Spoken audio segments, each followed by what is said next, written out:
Welcome to the deep dive. Now, if you follow the online poker scene, you know it's just absolutely booming. It really is. We're talking a global market valued at what? Nearly $4 billion last year? That's right, almost $4 billion. And it's projected to keep climbing over 10% annually through 2030. That kind of growth is staggering. But, well, it means the targets for criminals get bigger too, right? And the scams are definitely getting more sophisticated. Mm-hmm. So today, we're diving deep into how these online poker scams are evolving just to make sure you can stay safe and, keep your bankroll intact. And that's really the mission today, isn't it? We want to give you a kind of shortcut, help you recognize those warning signs, those red flags, Right. and really harden your digital defense before you even sit down at the virtual table.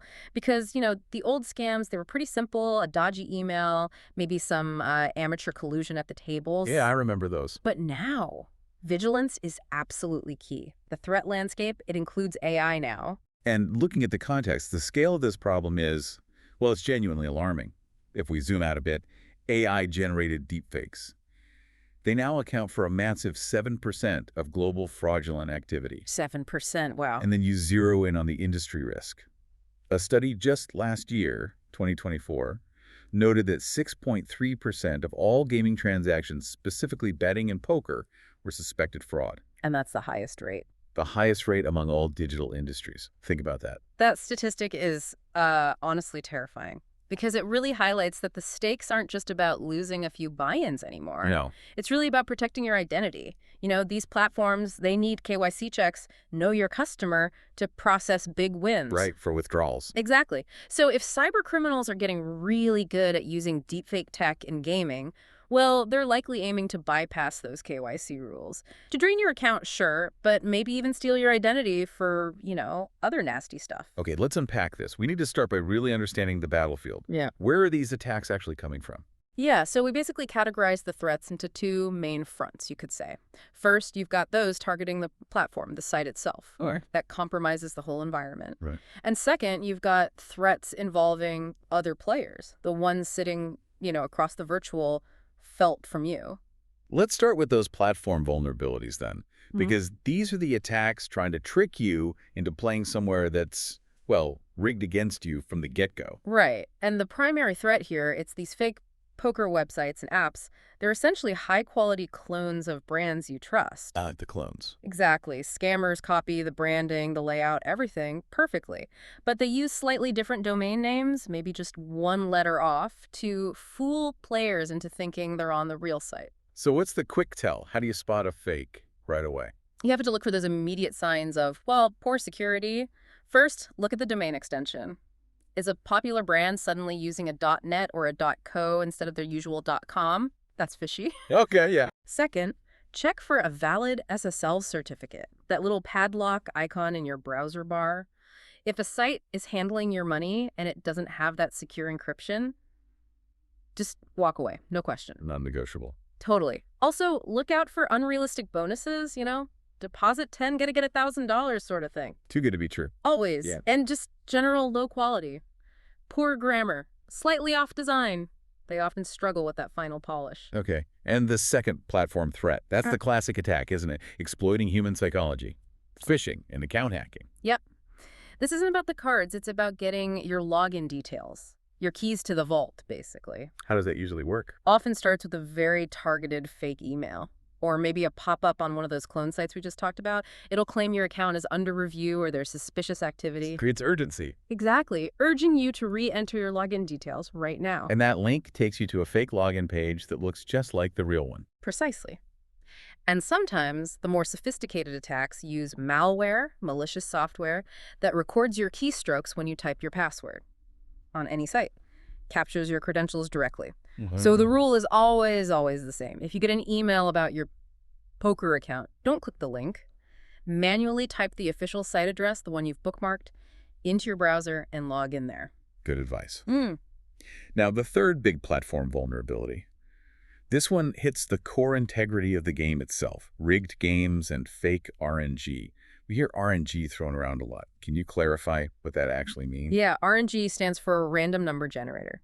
And crucially, this is the complex math algorithm that shuffles the virtual cards. It determines the outcome of every single hand. So it has to be random. It absolutely has to be. If a shady operator manipulates that RNG, they can create totally unfair outcomes, maybe give certain accounts huge advantages or ensure specific players lose consistently. It makes it impossible for an honest player to win long term. Right. So how do we know the math isn't, well, broken or rigged? This is where verification is just non-negotiable. You must only play on licensed platforms. And look specifically for independent RMG certification. Okay, certification from who? These come from third-party testing agencies. They're like the global watchdogs of the industry, companies like Ecojera or iTech Labs. They regularly audit these algorithms to guarantee genuine randomness. If a platform doesn't list its auditor transparently, big security concern, huge red flag. Okay, so if the site looks secure, the RNG is certified, Right. then the problem shifts across the virtual table to the other players. Let's talk player-level cheating. Right, and the biggest, fastest evolving threat here is definitely bot and AI cheating. Oh. Yeah. In the past, bots were pretty simple, just basic strategy charts. But today, we're talking advanced AI. These programs can play like perfectly for days on end, no fatigue, making optimal game theory decisions every single hand. This bot issue feels like the biggest shift lately. If these AIs are designed to mimic human play, maybe even human error, what's the signal they struggle to fake? That's the tricky part. They are getting better at faking human error. But what they still struggle with is realistic variance and session length. Meaning? While a human player gets tired, they tilt, they take breaks. Their decision speed might vary based on how tough the decision is or if they're running out of time. Makes sense. Modern AI tries to blend perfect GTO game theory optimal play with random timing variations to seem human. But look for two key things. First, unrealistically long sessions without any breaks. We're talking 18 hours plus nonstop. Wow. Second, look for too much consistency in their high-level play, combined with super fast decisions whenever the choice is trivial. They don't have those human tells, like suddenly changing bet sizes erratically or folding at weird frequencies. So ironically, the lack of human flaws is the tell. It's not about looking for simple, predictable play anymore. Exactly right. You're looking for a machine trying very hard to pretend it's just a really disciplined pro. And yeah, reputable sites do use sophisticated bot detection software, but you still need to be alert, especially on smaller or less regulated platforms. Okay. The other major player-level threat is collusion. This is old-school cheating, really, just updated for the online world. Two or more players secretly working together. Yeah, collusion is like a financial pincer movement online. They might be sharing their hidden cards, their whole cards, through some secure chat outside the poker app. Sneaky. Or they coordinate their betting to trap other players. They know when their partner should raise, when they should fold, all to maximize the group's profit against everyone else at the table. How subtle are the signs? What should you actually be watching for? Well, the signs can be subtle, but they become clearer if you review hands afterwards. Look for players who consistently seem to avoid betting against each other, even when it looks like a profitable spot. Right. Or, maybe more commonly, one player makes a really strange fold with a decent hand, just letting their partner steal a small pot, or maybe setting up a bigger trap for someone else. And if you keep seeing the same small group of players showing up at your table, or maybe moving together from one table to the next, that definitely warrants reporting it to the site's security team. Okay, that really lays out the landscape of threats. Now, the crucial part, defense. What's the immediate, practical checklist? What can you do before you even click deposit to protect your money and your info? Right, this is all about pre-game checks. Step 1 is absolutely fundamental. Check the licensing and regulation details. Non-negotiable, you said. Absolutely. Legitimate sites clearly display their license number and who regulates them. The Malta Gaming Authority, the UK Gambling Commission, names like that. If that info is missing, or it looks vague, or the link goes nowhere verifiable, that's your #1 sign to just avoid them completely. Got it. Step 2 involves the money itself. Look for secure payment gateways. Yep. Check for that HTTPS in the URL when you get to the payment or cashier page. Trusted platforms only use secure, encrypted methods. Things like verified credit card processors, PayPal, Skrill, reputable e-wallets. And if they're pushing weird payment methods. Big red flag. Yeah. If they want odd, untraceable wire transfers or some obscure cryptocurrency you've never heard of, huge warning sign. Run away. Okay. Step 3 is about reputation. Read independent reviews and ratings. And crucially, ignore the testimonials on the site itself. Those are marketing. You need unbiased feedback. Where do you find that? Search independent poker forums. Look at Reddit communities like the poker subreddits. Check reputable gambling review sites, and specifically look for complaints about payouts. Are they slow? Do they make excuses? A site might be great at taking your deposit. But not so great at giving winnings back. Exactly. If they drag their feet on withdrawals, that signals a major trust problem. Makes sense. And the final piece, step 4, ties back to game integrity. Verify the software providers. Yes, this is critical for both security and fair play. Reputable poker rooms partner with established, globally audited software companies, names like Playtech, Microgaming, Evolution Gaming. Why does that matter so much? Because these big providers use a standardized, audited code base across many sites. That standardization seriously reduces the chances of hidden backdoors or, operator manipulation in the software itself.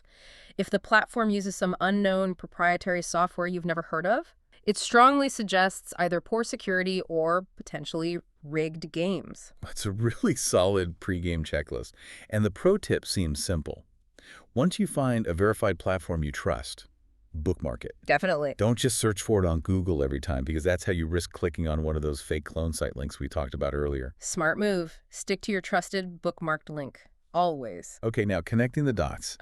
Sometimes, despite all your checks, the worst happens. If you suspect you have been scammed, maybe by the site, maybe by colluders, acting fast is key, right, to minimize the damage. Absolutely vital. You need a kind of 4-part action plan immediately. First, contact the platform's support team right away. Give them all the details. Transaction IDs, usernames involved, hand numbers if you have them, chat logs if relevant. Quick reporting gives them the best chance to maybe recover funds or at least freeze the dodgy accounts. Good. Second step.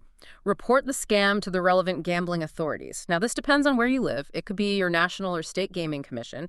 If you're in Australia, for instance, you'd contact the ACMA, the Australian Communications and Media Authority. They handle digital transactions and consumer protection there. Okay. Report externally. Third. Document everything. Cannot stress this enough.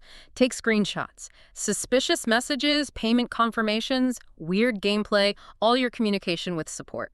This documentation is absolutely critical if there's any investigation or attempt to recover funds. Evidence. Precisely. And finally, step 4, spread awareness. Once you've reported it officially, consider posting the details of the scam carefully, factually in trusted online poker forums or communities. Warn other players. It helps protect others and can build pressure for the platform or authorities to act. Right. And despite all these risks, these evolving threats, there are still platforms out there that really prioritize player protection, right? They get audited, they're trustworthy. Which sites are kind of holding that gold standard heading into 2025? Yeah, you should always lean towards the platforms with strong licenses, preferably in multiple reputable jurisdictions.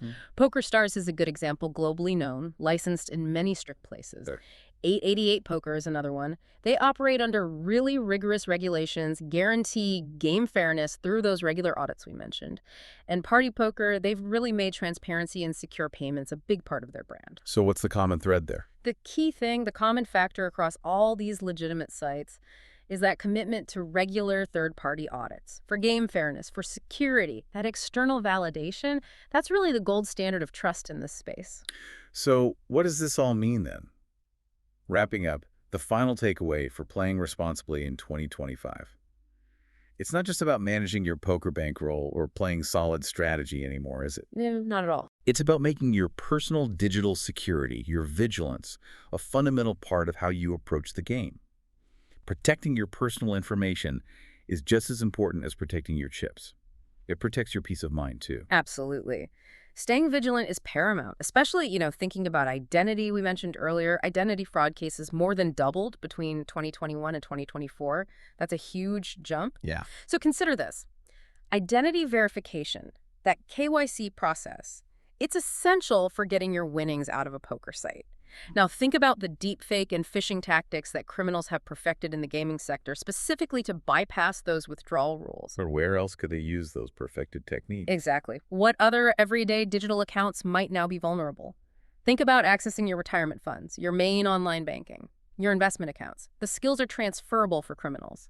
So stay vigilant, assume nothing is automatically safe, and always, always trust your gut. If something feels off about a site, an email, a player, just walk away.